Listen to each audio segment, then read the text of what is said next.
Good morning, everyone. Thank you so much for being here today. What a fantastic crowd. Great to see so many of our administrators, coaches, our student athletes, first and foremost, in our media here today on a very special and historic day for our ETSU women's basketball program. At this time, I'd like to welcome to the podium ETSU President, Dr. Brian Noland.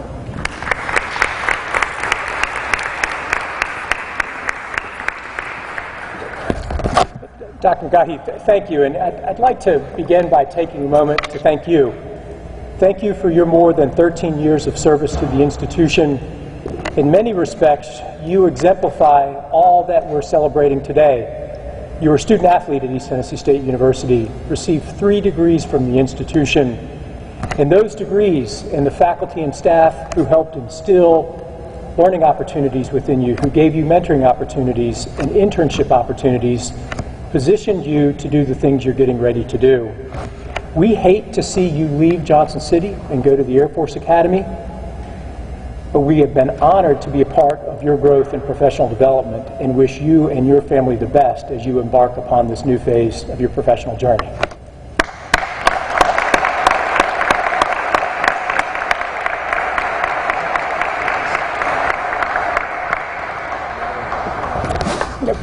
Last week, the university announced a number of changes in our athletic department. While we're saying goodbye to Dr. McGahee, we're welcoming back Dr. Richard Sander to serve in the capacity of interim athletic director. I initially hired Dr. Sander almost a decade ago to come to ETSU and serve in an interim capacity to help us build a winning culture within the athletic department, a culture focused on student success, a culture focused on doing things the right way, and a culture focused on attention to detail. Throughout his tenure as AD, Dr. Sander established the foundation for the modern glory days of ETSU athletics. He set the cornerstone for Green Stadium. He hired our first football coach. He worked with city leaders to renovate Freedom Hall, which became the new home for a men's basketball program. He worked with university administrators to renovate Brooks Gym. And he made significant coaching hires, including Carl Torbush, Steve Forbes, Joe Panucci, and others. During his tenure as athletic director, he created a culture that was student-focused, that demanded academic success, that developed professional development and mentoring programs for our coaching staff, and he positioned us to win multiple Commissioner's Cups. Furthermore, he led the department through multiple appearances to NCAA tournaments. Over the past week, Dr. Sander and I have spent considerable time discussing my expectations for the athletic department, and these expectations will guide his work during the coming academic year. I expect all members of the department to represent the university with class, serving as ambassadors for the university, both on and off campus, as they serve our mission of improving the quality of lives of the people of the region. I expect our student athletes to excel in the classroom. This expectation was met with frequency during Dr. Sander's first tenure, as our graduation rates and GPA for student athletes were traditionally higher than the undergraduate population as a whole. I expect our coaches to play by the rules. Dr. Sander has a keen appreciation and knowledge of the changing landscape of intercollegiate athletics, and he's at the forefront of that change. His experience will uniquely position ETSU to navigate the rapidly changing landscape on issues ranging from NIL to the transfer portal. I expect our coaches to win championships. And during his tenure as AD, Dr. Sander led multiple programs to tournament appearances, programs like basketball, golf, tennis, volleyball, soccer, and he set the foundation for our first SoCon football championship. I expect him to focus on student-athlete health and welfare. The past few years have been extremely difficult for our student-athletes as they navigate the post-COVID landscape. This past week has been extremely difficult for members of our women's basketball team. Dr. Sander is going to find unique partnerships with ETSU Health, and he's going to bring those to fruition in a very short time period that will allow us to provide dedicated mental health support for our student athletes. Furthermore, he will lead the hiring of new staff that will support our student athletes on and off the field as they navigate the modern collegiate landscape. In addition to this focus on student mental health and welfare, he will develop a rigorous professional development and training program for our coaches and staffs. Their jobs have changed as the landscape of the NCAA has changed. And Dr. Sander is going to put programs that help our coaches be successful in ways that they've not had the opportunity to do in the past.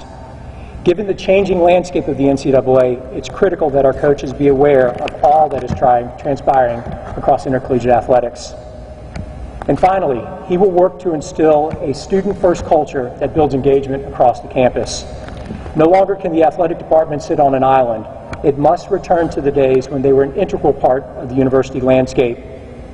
I'm confident that the athletic department will meet these expectations, building best practice new models for college athletics. I'm excited by the opportunity to once again work with Dr. Richard Sander, and it is now my pleasure to welcome to the podium our Director of Intercollegiate Athletics, Dr. Richard Sander.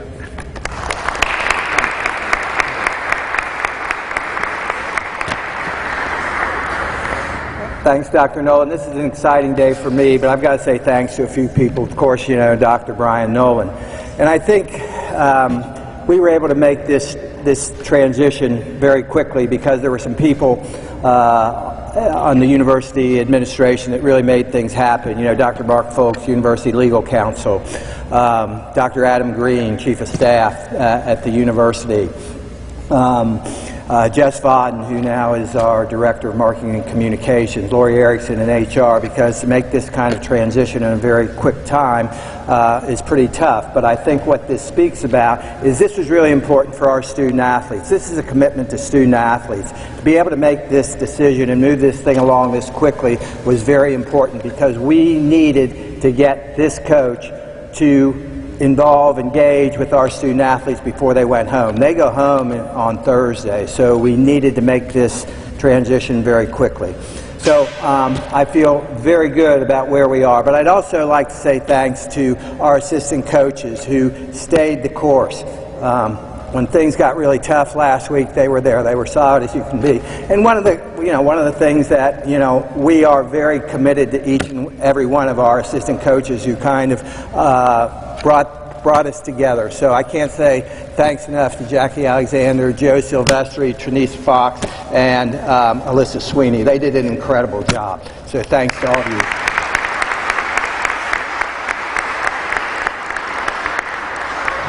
And I think, as we move forward, this was a very quick transition to get to where we are today. And the common thread that, as we looked at this, was the well-being of our student athletes. And as we searched for a coach, that was the one thing that was going to be the number one key factor.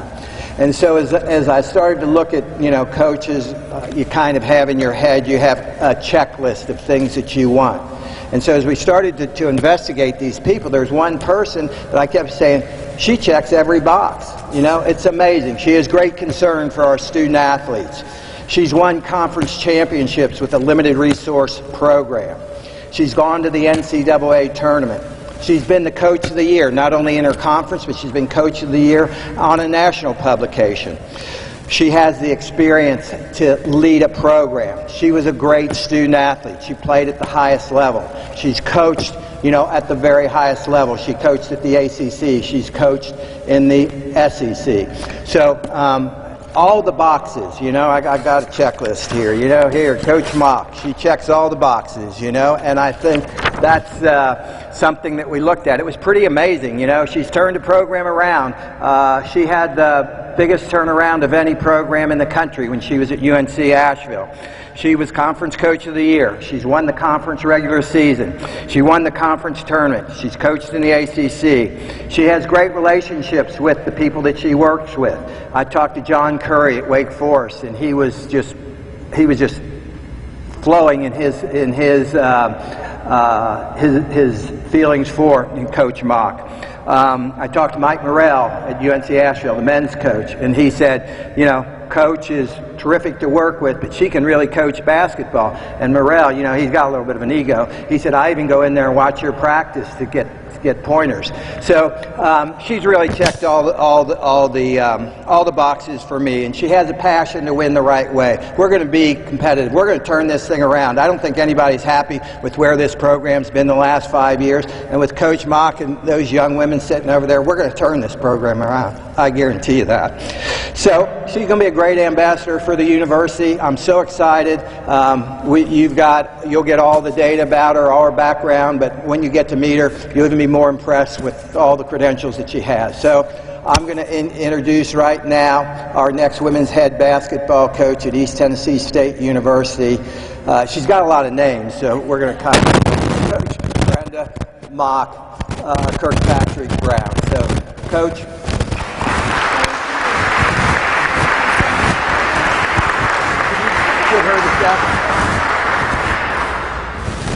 I'm keeping everybody straight here. The agenda was 3:20. Okay, here we go.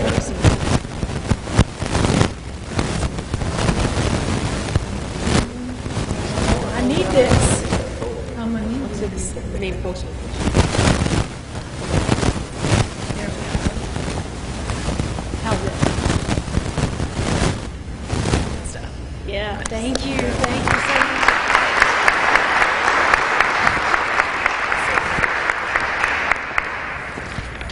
I don't know what else I can say after that introduction from Dr. Sander. He's going to make me look a whole lot better. It's going to go downhill from here, right? Listen, just thank you everyone for being here. Thank you. I just want to echo what Dr. Noland and Dr. Sander said about the people who have worked behind the scenes. I keep looking over here beaming at these guys because I just spent the best 45 minutes with them, but who have worked tirelessly behind the scenes in this past week, in these past 4 days, hours. It's really been hours. We can count the amount of time in hours since this process started, and just want to thank you. I've got some more thank yous, so just bear with me because this is a big day. So first and foremost, as a woman of faith, I'd like to thank the Lord. You don't get a head coaching job in 72 hours unless God is at work. So let's praise Him for that. And this is a great job, and so a lot of doors had to be opened to be here, and I'm glad to be here. But starting with Dr. Sander, Kaylin and McGrew, Lauren Aksionoff, your last name, did I get it? Yeah, I got it. And Kevin Brown and others that were working behind the scenes, and I haven't met you yet, but you are workhorses and amazing people on a mission. This doesn't happen unless we have people on mission.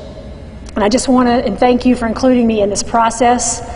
Your transparency, your relatability drew me into this process quickly, and I know working together we're going to move this forward. Thank you, Dr. Noland, just for so many things, for being the leader, for setting the standard of excitement. You are inspiring, you are driven, and that was the most intense hour I have had in my life yesterday meeting with him. So he's an amazing individual, and you're driving this university to grow, and I respect your passion for this institution. So just thank you for your stamp of approval and the time you spent with Jeremy and I yesterday. We enjoyed that immensely, and just look forward to meeting your family as well. Dr. Keith Johnson, I don't think he is here, but he's our Vice President for Equity and Inclusion and also the head of the engineering department here. He met with us on a Sunday afternoon, again probably late notice, but he met with us. I was introduced to the world of engineering at ETSU. You might be thinking, why is that important? Well, my husband's an engineer. I know nothing about it. So about 30 minutes of that conversation, it was great. He was amazing, but about 30 minutes of that conversation, I had no clue what they were talking about. And so he and Jeremy were in this whole nother language. I'm a basketball coach, and so it was a little over my head, but the hospitality, the genuineness, the authenticity that from everybody I have met, but Dr. Johnson was great, and just want to thank him for meeting with us. Speaking of Jeremy, that is my husband right here, and I can't dwell too long on that, not because he's not worthy, because I think I couldn't handle it, but a wonderful husband. I just want to thank you for being supportive in this, and my anchor, and just with your wise counsel. As somebody said when we got married, and we got married just a few years ago, this is a young marriage with a lot of stress, a lot of strain, a lot of transition in the past 4 years, but we got married almost 4 years ago. Somebody said to me, and this has stuck with me because it's absolutely true, and you guys know this in your relationships. Jeremy's the only person who's really going to love you for you. He doesn't care that you're a coach, and accept me with open arms, no matter win, loss, no matter the result. And that's a tall task, to just love me for who I am, because this is a lot. And I don't say just a tall task because I'm taller than him, because I am taller than him. So even without the heels, I'm taller than him, just a couple of inches. So just thank you. You know, our journey and my journey out of coaching started with our relationship. The reason I did step out of coaching was because Jeremy had an opportunity, and I believe this is a demonstration of how relationships are meant to work. There's give and take, there's compromise, and so, hey, I did it for you, thanks for doing it for me, right? So I'm so glad to be back in it, but I was just as glad to lay it down for such a time as that was a couple of years ago, because he had an incredible opportunity to pursue a PhD at Tech, and so I chose to step away to support that. So I'm glad I did, because had I not, I wouldn't be standing here today. And this is where I'm supposed to be. Coach Oliver, just thank you so much for dropping by dinner. Again, last minute. I love meeting your wife, Annette. Like, after you left, we had a great conversation. So, no, she's awesome, but I know you have a busy schedule, and your son was playing basketball yesterday, and I look forward to working with you, learning from you, and bringing SoCon championships to Johnson City. And we'll do it. We will do it lockstep. So thank you so much for being here. I promise I'll get to the meat of this. This is just, people are important. People are important, and I just want to take time to thank. So I don't have any family here, but my family is just over the mountain. Okay, I grew up in Waynesville, North Carolina, and Jeremy grew up in Hendersonville, North Carolina. We are Blue Ridge Mountain people, just like you are. So just want to thank them for their support. And when I told my mom, it was about 5 seconds into the conversation, she was like, I can't wait to put on the ETSU t-shirt. She was asking for swag. So she'll be here. Rice Krispie treats, y'all like those? Brownies, y'all not opposed? Okay, and Jeremy can bake too. I cannot. But, you know, we have great families, and they've supported us along our journey. So, you know, coaches come from many places. Doc read off, I've been a lot of places. And so just, I'm thankful for all of those experiences, the staffs, the players, all of those people who have journeyed with me along the way. I've learned a lot from each and every one of them. I want to especially, though, thank the folks over the mountain at UNC Asheville. Because Janet Cohn, the AD, 10 years ago, it was 2012, gave me my first opportunity to become a head coach. And so I'm forever grateful for that, for the staff and the players at UNC Asheville. They're the reason, too, I'm standing here today. They endured my mistakes and made me look real good at times and really buoyed me. I especially want to thank Honey Brown. Honey is her first name. That's right, Honey Brown. She is the head coach at UNC Asheville now. She was my assistant coach for 8 years, the entire time I was there. And so just, again, this is about people. And so I want to thank her, because she's a big reason I'm standing here today. We launched, this is my last thank you, promise. Not just for today. There's going to be more thank yous. We're going to be thankful. But we launched for many communities as well, and though under unusual circumstances, getting out of coaching and moving in a pandemic in 20. You know, we moved in July of 20 to the New River Valley so Jeremy could start the PhD program, and we're just welcomed with open arms by those folks up in Southwest Virginia. Good people up there in the New River Valley, and we're just able to develop a community and friendships. And so I would just like to thank them. I know some of them I'm going to miss really dearly, and they just supported us in that transition. And so I have coached in this gym before. And I know everybody's wondering, well, how'd you do, Coach? How'd you do? Well, the last time I was on that sideline and we won. All right? So 2-2 against ETSU while I was a head coach at UNC Asheville. But I've been watching this program. I mean, I grew up in Western North Carolina. I've been watching this program for years. And what I've always, as an opponent, always admired was the support that this women's basketball program received. From the administration, from the university, from the community. Johnson City loves women's basketball, and it matters. Basketball matters to this town.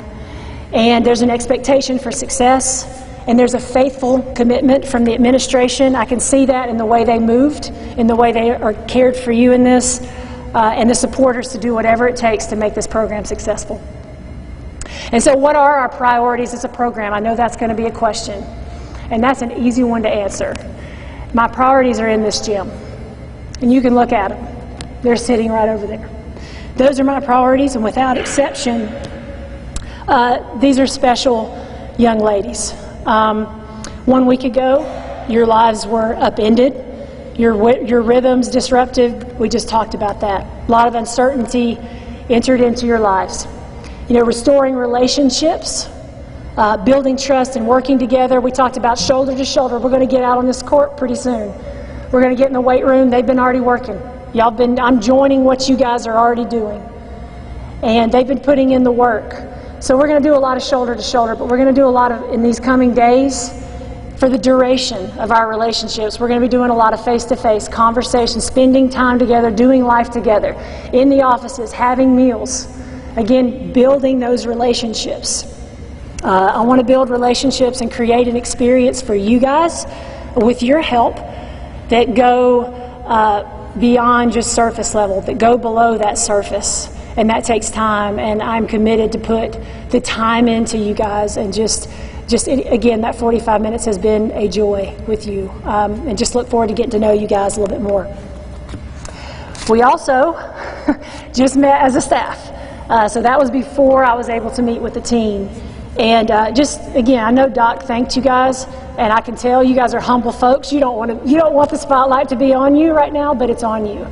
And just publicly thank you, yes, for what you put in this last week in supporting those young ladies, those people, in carrying on in the unexpected.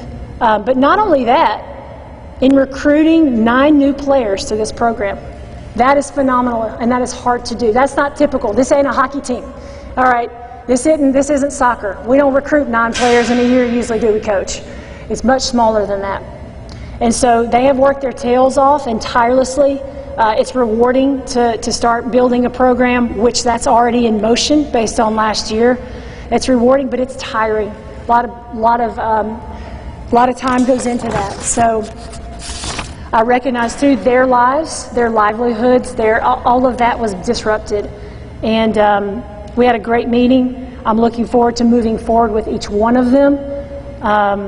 And just from what I'm heard, great people, and thank you. Thank you for your support and just accepting me this morning. It felt like we'd known each other a whole lot longer than 5 minutes, so just thank you. And I'll be leaning into you guys a lot in these coming days and months. They already had my schedule and on Teamworks and everything else for me, so I'm excited. You know, speaking of the unexpected brings a lot of uncertainty and challenges. But what I was telling these young ladies, in the unexpected also lies the opportunity to respond, to demonstrate resilience and resolve, and for all of us here to set our faces forward to what lies ahead. You know, most people don't pay attention. We don't pay attention, do we, when the expected happens? Because you just expect that. But when the unexpected happens, our attention turns and the spotlight turns to what's going on. And this program and athletics department was squeezed by the unexpected in many ways. And now what are we going to do? What are we going to do as a program? And I love this quote. It's been an anchor. It was an anchor for me when I was at UNC Asheville. We were working on rebuilding. And I used to say this to the kids there a lot, and it's Martin Luther King Jr., but he said, the ultimate measure of a man or woman is not where he stands in moments of comfort and convenience, but where he stands in times of challenge and controversy. And this is a time of challenge. It's challenging. And there's controversy. There's tumult surrounding this. But there's also opportunity. And where we stand and how we respond to this as a family will reveal the heart and the character of this program. And I have no doubt after this morning, after talking with Doc, after meeting President Noland, and I know just looking at the people that showed up today, we're going to respond and move forward positively. And we're going to get this thing going. I assure you we're facing forward. We're locking arms. I understand, though, I'm not naive to the situation. This is going to take some patience, okay? Love, compassion, work, dedication.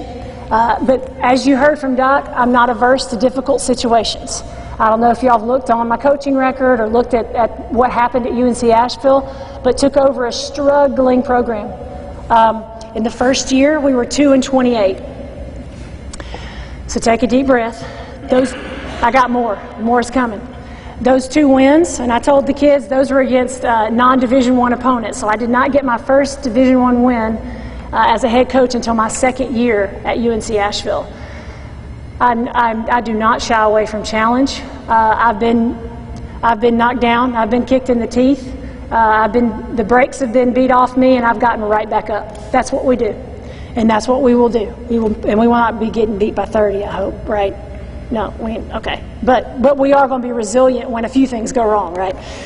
And so, in our 4th season, like Doc said, we had the biggest turnaround in Division I women's basketball.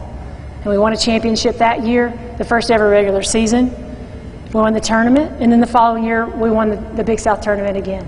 And so we can do this, and we will do this. What do I bring to bear on the situation? Some success. I bring failures too, and mistakes. And my commitment, that will continue. When you are working hard, you're going to make some mistakes. And we are human beings. That's going to happen. But we will also have a lot of success, and my commitment is to stick with this through all of that. My core values are work, integrity, purpose, and love. I'm the head coach of this program. I am the head coach of that is amazing. That's fun to say. But like I told them, I accept that responsibility, and with it comes great responsibility, and I relish that. But just because I'm the head coach does not make me more valuable. Titles, stat lines do not determine our value in this program, and they will not. Our contributions from every single one of us, and we've got 2 players that are yet to come, that'll be coming, but from every single one of us, they're needed and they're valued. So I just want you to know that. This isn't us. We have different roles, but shared value. In terms of the basketball piece, okay, like style of play, what are you going to do? We had some things we did at UNC Asheville, and I'll talk about that. But really what I told these young ladies and the staff is what's in the room right now. What do we have? Let's develop and leverage the strengths that we have, and the system will evolve from there. I don't want to be stubborn about what our style of play is going to be. I'm going to be stubborn about how we play, how we show up every single day, our presence on the court, our ability to fight. That is what I expect. I will be stubborn there, and you guys are going to be stubborn with each other. Y'all are going to be immovable on that piece. But style of play, I'm not going to be stubborn on that this year. And so that's going to be evolving. Our teams at UNC Asheville were characterized by their ability to be gritty. I mean, people didn't like playing against us, did they, Alyssa? Yeah, I coached against Alyssa when she was at Hampton. We're going to scout the heck out of teams. We're going to make it miserable to play us. We rebounded the heck out of the ball. We were in the top 3 of the league when we won our Big South championships in rebounding margin. I think that's where we got to be, because defense and rebounding, that's a lot of controllables there, and we want to be gritty and tough. And so our teams were characterized by rebounding. Our teams were also characterized by the ability to play up tempo, but also slow it down and execute when we need to execute. Have a feel for the game. We got to have an understanding. We can't play up tempo the entire game. So we've got to have a feel for that, and we'll get there. What we are able to guarantee is that we will be faithful. That means loyal and steadfast to each other, to this athletic department, to this university, and we'll be faithful for 40, which means when we step onto this court, just like I said, we will not stop, we will not back down, and we will compete as long as the clock is ticking. And in life, the clock is always ticking. So I want to thank you to this incredible university, to Johnson City, for the people in this community. I look forward to working with you side by side, for welcoming my husband and I with open arms, and trusting me to steward these valuable and precious people, staff and players alike. And I'm honored to be the next head coach of our ETSU women's basketball program. Go Bucks.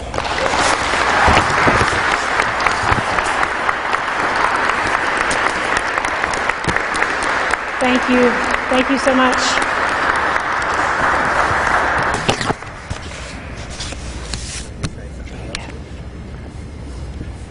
You know, I think everybody's going to get to know Coach Mock, and I'm excited about it. I always forget to thank people, but I want to thank Lauren, who did an incredible job as we looked and evaluated different candidates, and Kaylin and McGrew, who we kind of were a three-person search committee. So thanks to all of you. So I don't know, Kevin, questions or what? How should we? Okay, if media has questions, they can meet over here, right? Thanks again. Appreciate you coming, and we're going to turn this thing around.